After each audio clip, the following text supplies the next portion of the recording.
Добрий день, я Богдан. От чим займаюся, ремонтую своє старе колесо від велосипеда. Воно було все диряве. Я купив латок і сам в домашніх умовах клею їх. От, виходить така от штука, щоб камера не вилазила зі ската. Я вам приближу.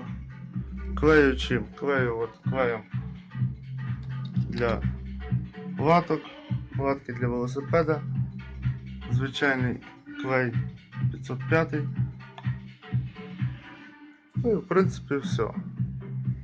А там в загальному вам потім покажу, як воно вийшло.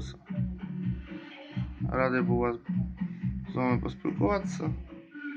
Підписуйтесь, покажу щось нове.